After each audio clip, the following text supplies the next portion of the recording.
What's up, guys? Hope you're having a fantastic week so far. Once again, bringing us a Warhammer video, but looking at Chaos. It was recommended to me a little while ago, and I thought it'd be a great time to do it right now. But I'm definitely excited for it, though, because not only is Old Man Reacts, he's a phenomenal content creator and Warhammer enthusiast, but I can learn a little bit more about the Chaos Gods, maybe learn more of their upbringing, even though we learn a little bit, most about Slanesh, sadly.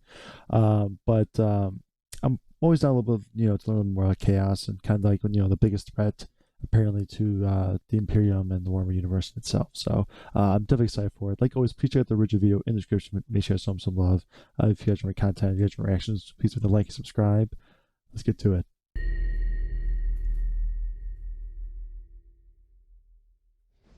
is said that heresy is like a tree.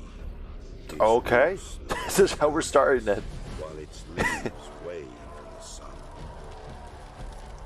You can Poor guardsman, man. He gets head taken off, bro. Even cut the tree to the ground, but it will grow again, ever stronger. Such is the nature of heresy, and why it is so difficult to destroy. Some may question my right to destroy a world of 10 billion souls. But those who truly understand realize that I have no right to let them live. No sacrifice is too great. No treachery too small.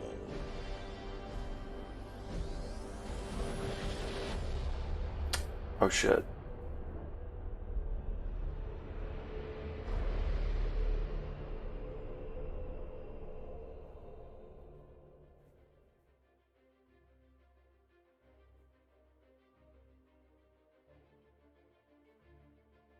It is not often that you're going to hear about what I'm going to speak about. In fact, the knowledge of what I'm about to go over is something you'd be far better off not knowing. It's knowledge that few would actually want to admit. The last time I spoke to you like this, I told you about who we are as humans, where we come from. Today, I'm going to talk about the very thing we can't escape from. The one thing we can't rid ourselves of. It's the poisoned well we drank from, the tainted meat that we eat, the polluted air that we breathe. The very thing that makes us human fuels it. The very essence of our soul is tied to it. The biggest threat to our existence, yet deny it to us and we would not be who we are. It surrounds us, binds us to it, and should it feed, should it grow, should it rear its head suddenly with conviction, there is nothing we should not do to eliminate its threat. Understand this. As you listen to me, you're going to learn things that would warrant the death of planets to know. You may have heard of the Inquisition, the Imperium's watchdog organization. You may have heard that it overreacts, that it sanctions the death of worlds on a whim, that it kills billions of innocents to punish a few hundred. Rest assured, if you had put my finger on the trigger, if you had put my hand on the lever, if it were my world that would condemn a world to death, I'd do it as well, without hesitation. I would scour a world of anything capable of thought. Why? Because the great enemy, Chaos, is the most dangerous threat we have ever faced. It's a persistent enemy, one that's always there, whispering in the back of our minds. It offers peace for the tired and sick. It offers excitement to those lost in the mundane, strength to the weak, and change to those who would revolutionize. It offers respite, and that which you would never have. And in the morass that is the Imperium, it is so very tempting. In the Imperium, the existence of Chaos is kept so closely guarded that to even know of what I'm saying now is enough to seal your fate. The Imperial man does not tolerate even the most basic information about this threat to be spread. The wider Imperium is kept completely in ignorance of the horrors I'm going to speak of. The reason for this is simple, yet complicated. To explain this, I have to explain Chaos. That kind of makes sense because like it'd be good if the people knew what chaos is. They could try to avoid it, but also since the Imperium is literally, well, for the average human, dog shit, um, it could probably spike a lot more people to be persuaded by chaos. So there's really nothing they can do about it because unless they fix the Imperium itself, it's never gonna get better. It's just gonna get worse. But the Imperium, I don't think it's ever gonna change. The parasitic realm attached to our own, the Immaterium, feeds off every emotion and action that has existed since the first single-celled organism registered the first sensation. Ever since that time, in the dawning of life in the universe, the warp has slowly yet steadily fed on psychic energy that is fed to it. All life feeds the warp. Ever since the very first impulse that drove organic life, it has fed, from a lizard snatching a fly, to evolution itself, all the way to the cataclysmic wars that have rocked the galaxy to its foundation. The amount of energy is subjective to how powerful the spirit of any species is within the Immaterium.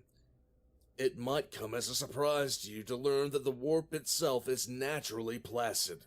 Its surface, if you could call it such, is naturally calm, without the massive turbulence that exists today. In any sane galaxy it would be. In any sane galaxy it should be. I think it goes without saying our galaxy is far from sane. The warp, as I have said, is a parasite. Like any parasitic organism, it looks to feed on whatever can provide it with the most energy. Over billions of years, the warp has created its own offspring, lesser versions of itself, all part of the greater whole. Time is meaningless in the Sea of Souls, yet time is vital. That which did not exist until yesterday has always existed. That which was destroyed never was to begin with. It's confusing, I know. Paradoxes within paradoxes. But when it comes to the Immaterium, the first thing to realize is that the gods within it have always been there. Always. Are they really gods? The answer is yes, and the answer is no. It's very easy to attribute these terms to the creatures in the warp. As for some, that is exactly what they are. They can influence our reality, create storms in the warp so violent they break the veil between reality and their unreality. Their offspring, what we call demons, can Papa enter Nurgles. our reality given enough energy He's chill to to a point, man, sustain but them. ugh, Are they really gods, though? they Well, look nasty, bro. no. They are as Ugh. much of a deity as a leech grown to enormous proportions, but not much more than that. They don't have what we would call a higher sentience, not as we would know it, nor the ability Slanesh, to plan dude. for the future, not as we would readily comprehend. These four creatures we call the Chaos Gods exist as any parasitic life form does, and just like a parasite that has been given the chance to grow unchecked, it will eventually kill its host from its ravenous feeding. Just like any predator, they will discover ways to find more food, continue to grow, to feed, until the very thing that sustains it dies. They are nothing more than patterns formed in the deep sea of the Immaterium. A groove worn into reality, one that repeats itself over and over, tearing ever deeper until existence snaps. As they feed, they grow. They grow in the power they can project. They grow in the strength they can manifest, and the ways they can influence reality. It wasn't always like this. We as humans sometimes delude ourselves with notions that we had some major influence on these creatures' development, but really they have existed from the dawn of all things. From the first time a single-celled organism killed another single-celled organism, the creature known as corn has existed. From the first time that a being enjoyed sensation, Slanesh. When the strings of Slanesh. evolution began to cause mutations and change, Zinch. Slanesh. And from the first death, Nurgle. These four entities at one point served a purpose. And in their own way they assisted humanity, if not every species, on its development. To explain this, I need to give examples and context. We call Nurgle the god of decay, disease, and death, but Nurgle represents far more than that. Nurgle represents both life, death, and the life cycle itself. The same emotions and actions that fuel Nurgle are that of a parent having a child, the child growing and having children of their own and eventually dying. Nurgle is forests and trees, swamps and jungles, single-celled amoebas to walking titans of flesh and bone. Nurgle is nothing more or less than nature itself. Removing Nurgle will be the removal of the entire life cycle of creation. We call Khorne the blood god who sits on a throne of skulls, who doesn't care from where the blood comes, only that it comes. Khorne is more than just a butcher god. Khorne represents survival of the fittest, morality, fairness, martial honor, justice, and strength not only of body but of character. It's like you think these chaos gods actually are decent, but then you look into them and you're like, oh, they're all monsters and they're horrible. Without Khorne's influence, natural order simply breaks down to the fundamental level. Out of the four, Khorne represents order more than any of them, representing the force needed to establish a society out of lawlessness through strength alone. We call Tzeentch the Changer of Ways, who grants his followers sorceress powers, but not all change is bad.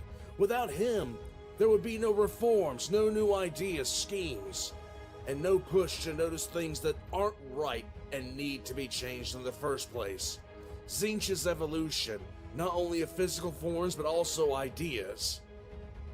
We call Slaanesh the Prince of Pain, she who thirsts, and the Lord of Excess. Slaanesh is also sensation, joy, despair, attraction, creativity, and sadness.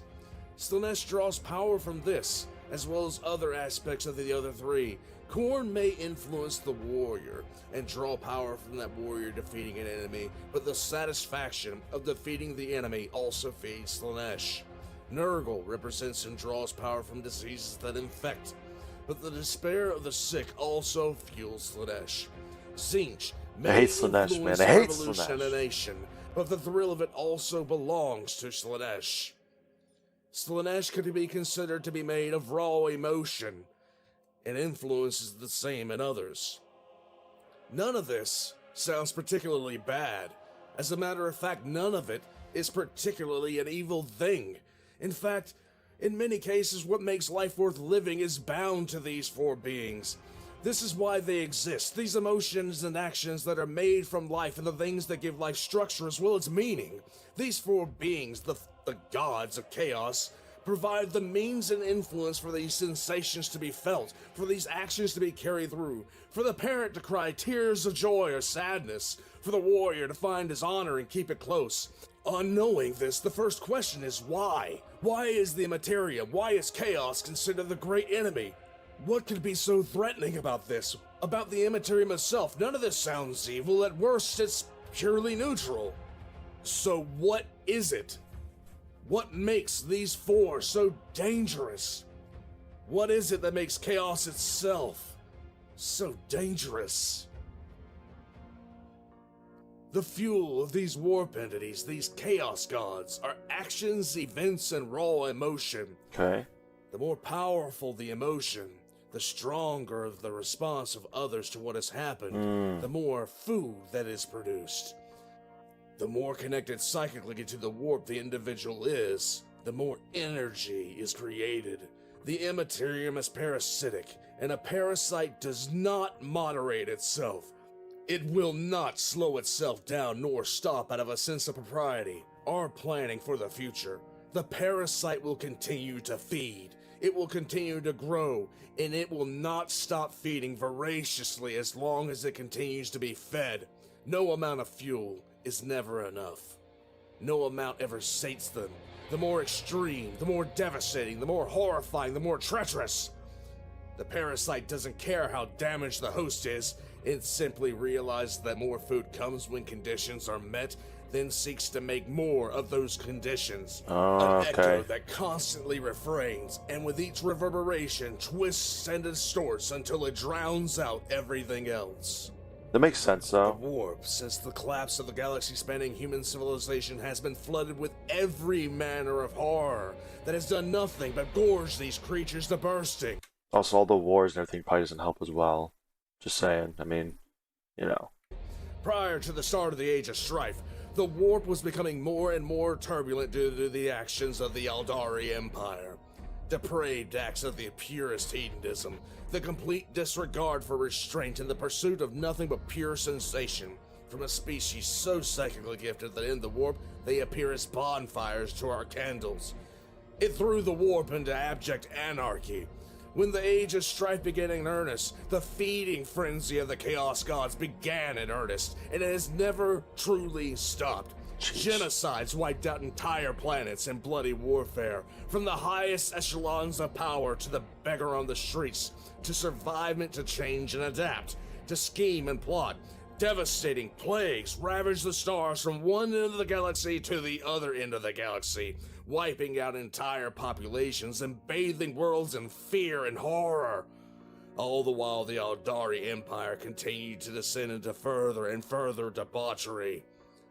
I have said before, and I will say it again, the beings in the warp have always existed, and yet haven't.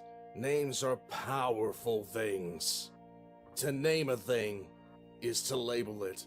And while an action or emotion alone feeds the warp, belief and worship, performing those same set actions in the name of a being, that is where true potency lies.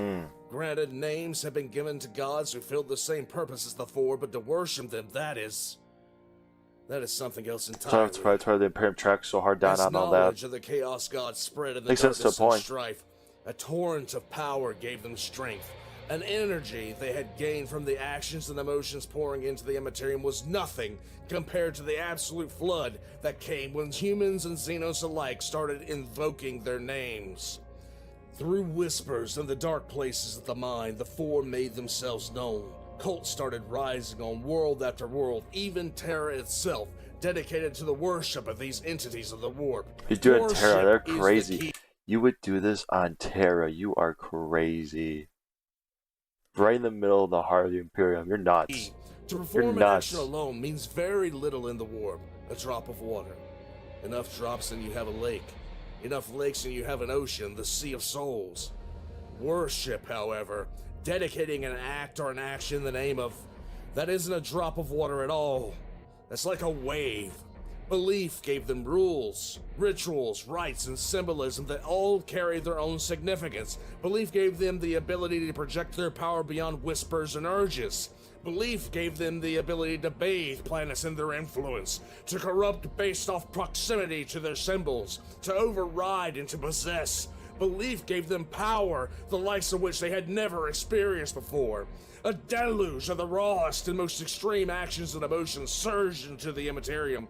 Plagues of Nurgle turned verdant paradises into swamps infested with disease. Warriors disgusting, charged bro. into the defenseless with blades and axes, screaming blood for the Blood God. Psychers dominated entire planets for the Lord of Change, and the Eldari society began to hear a name that just came to them as they pushed the boundaries of sensation and excess, joy and agony, bliss and suffering even further.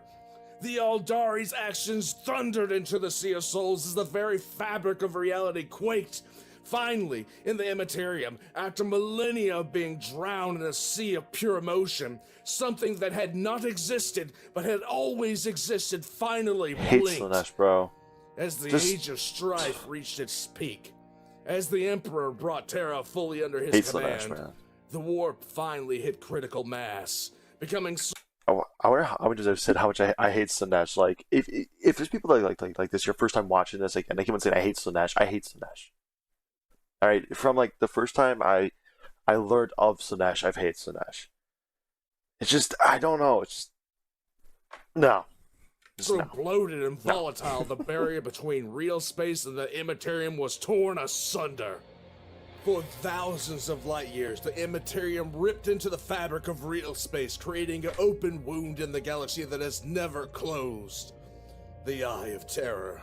Yeah. A psychic scream thundered from the newly Emperor awakened tried, Slanesh though. to devour the majority of the Aldari, ripping their souls away from them in this instance of cataclysmic birth.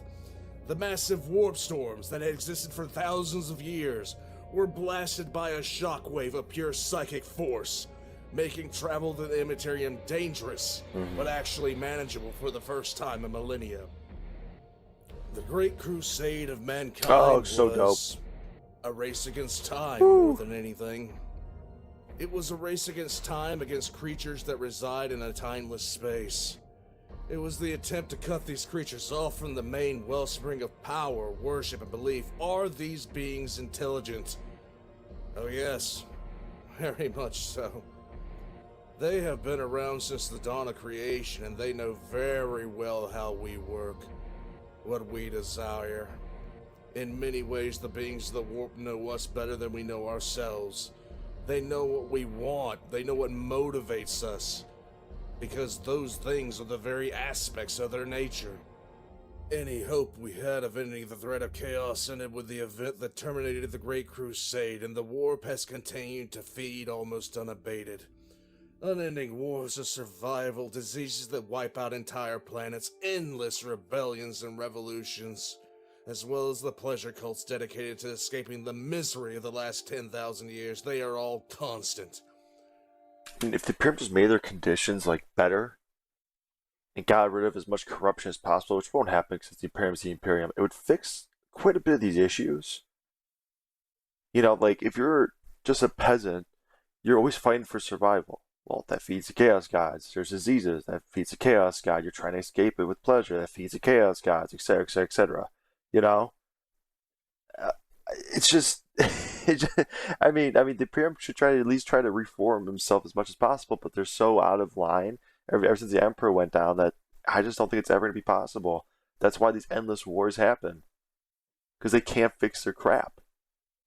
They can't do it. They rather shoot at it and shoot each other than try to fix it. That's the Imperium. The energies of these conflicts pour unchecked and unceasing into the Immaterium, and the parasites within, these chaos gods, are not content with the feast of power and souls they have devoured so recklessly so far. During the Age of Strife, they learned to tempt, to influence, to use their power to corrupt. True, Tzeentch could cause a pure revolution of ideas to sweep across the galaxy. It could use this influence to pull the galaxy into a peaceful coexistence through non-violent revolutions and subtle planning. Khorne could invest the galaxy with an upsurging and urging for a strict martial code, banding the more civilized groups against the dangerous Xenos by using their shared warrior ethos. Nurgle could wave his hand and turn the blasted worlds and wastelands into lush paradises beyond the wildest dreams of the most ancient of species, and Slaanesh could usher in a culture of artisans and musicians to bathe the galaxy in beauty and shared passions. But that would require the gods of chaos to be what they are called, gods. Instead, there is nothing but the gnashing hunger of them, these parasites, who has spent the better part of 15,000 years experiencing the entire galaxy, projecting the most extreme energies into the depths of the warp. And why would parasites wish to slow their gluttony to cull which they desire and need? They only ever want more. Have you ever wondered why the Inquisition acts with such a heavy hand once chaos is discovered? Why an entire planet can burn over the actions of a small few? It's because that small few can usher in an apocalypse. With rituals whispered to their ignorant and eager ears, those few could summon a storm of power that would wash over unprotected minds. Those few could bathe the planet in the worst aspects of their god, creating a horror that could easily be spread, could easily multiply, and an infection that could swallow an entire sector and more, and bathe all of it in the purest hells your mind could imagine. Holy shit, dude. The only saving grace is that once a world becomes infested with a warp, it's not going to be long before the entire population tears itself apart, drowning in a sea of its own blood. Chaos turns upon itself given enough time and burns out. But the threat of that infection spreading is enough to warrant the death of billions to prevent it from spreading. I get that. If the planet is lost and it's literal just hell on there, and it has the potential to spread to other planets and then get unchecked and just take over everything, nuke it. Nuke that shit, dude. Honestly, blow it up. Because everyone there's lost. You can't save them. If you try to send more people down, that they'll just get corrupted too, and then they might try to come back to your ship and nuke it. Nuke that shit. That's a justification for me, man. Because I'd rather have a down like a dead planet than whatever's on my screen right now. So. Upon itself, so the smallest of cracks can end up Like, I ain't playing toppling with the that. greatest of empires. The more it acts, the more it can act, until a critical point is crossed, and it can spread no more, crashing down and tearing itself apart. The taint of chaos starts innocently enough, but it has two critical mass points. There will be a single person who first is afflicted, who finds himself suddenly taken in by some new knowledge, some new sensation or behavior. They'll start amassing a small following. At this point, most times they don't even know where this chain of events will eventually lead. Invariably, left alone, this small group will begin showing signs of ritualistic behavior. Again, it starts off innocently enough. A shared drink, a few spoken words at the start and end of a meeting, a hand gesture among members. These behaviors become commonplace, regular, and expand in meaning and significance. When the first utterances of their patron's name are spoken, it may seem strange. It may have come from a book. It may have come from a dream. This is the first critical point, where the band of friends becomes a cult. The cult will expand slowly, drawing more disaffected that members face, though. in and Hell inducting them. The rituals that started off so innocently have become more complex, more involved. Eventually, it begins to involve blood, sacrifices, self-harm, or other actions taken that would have appalled the cultists not months prior. The cult may only be a few dozen strong, hundreds maybe, but the wary watcher will start noticing signs that something is wrong. People will go missing. There will be a general unease close to their centers of worship. Rituals become more ruthless. This gradual possession, the build-up to the second critical point, is usually found out. Imperial Inquisitors will be dispatched, and the cult is usually cut out, root and stem, and burned like the infection that it is. The Inquisition is very comprehensive about this. In many eyes, they overstep the need. Not in mine. The Inquisition knows what comes should the cult survive and reach that final critical point. Death. It's the point where the cult summons a demon, summons a patron from their chosen deity. The infection of chaos, localized and mostly contained by need, suddenly and explosively expands. Hive cities descend into open warfare. Exposed and unprepared population lose their minds and themselves. Devolving into scenes of abject hell, an entire planet can be overwhelmed and overrun in mere days, with most never even seeing it coming. You have never seen horror until you've seen a world lost to chaos. You've never seen the depravity, the brutality, the acts of absolute cruelty. I'm not gonna go into detail, and that's for a good reason. You never sleep again at the knowledge of what people will do to lifelong friends, family members, and lovers when the taint of chaos is upon them. You'd never question the actions of the Inquisition again when they wipe out entire towns, hives, and planetary populations. Such things are mercies. Thinking on some of the things I've seen, I often wonder, is this what the Eldari devolved into before the Immaterium swallowed them? Or is this just a twisted mockery? What the fuck is going on? After seeing only one such planet and knowing that if left unchecked the infection would spread, I don't even flinch hearing acts of genocide being carried out by the Inquisition. You'd be thanking them on your knees if you weren't wrapped up in the delusion of your own morality! I mean, you got a point. You'd think this would stop the denizens of the warp, that they would keep their actions more subtle, more controlled, and that the restraint would be employed to sustain the very population that feeds it. You'd think this would stop the constant attempts of the Chaos Gods to break through, to consume the galaxy in their own hunger. You'd think this, but this is not the case. They are only creatures of immense power driven by the need to amass more. Some might say because these creatures can communicate with us, because they can understand our desires. That means they must be sentient or self-aware. This is a misreading of the way that they work and the way the Immaterium functions. Over millennia, these parasites have learned new ways to get the energy that sustain them, and now, just like a biological response, they hunt for new sources of food to continue to feed, reckless, without restraint, because there are no restraints to put on them. Can't stop them. Feed off every soul voraciously, Can't do even if they killed every living thing in existence in the process. That is what makes them so dangerous. That is what makes them the greatest enemy we have. Like entitled addicts, these beings are now gorged and gluttonous, using every trick and turn they have developed simply to gain more food, more energy. No matter more what chaos gets destroyed, no matter how many die in the process, no matter if the next hit is literally their last. That was really good, man. You know, it wasn't like super duper in depth, but I wasn't really thinking it was gonna be. But to kind of like see the Chaos Gods as an aspect to like actual nature was pretty cool. Cause I never really thought that far. Like I just know Nurgle's disease and whatnot, you know, and that's like the one example.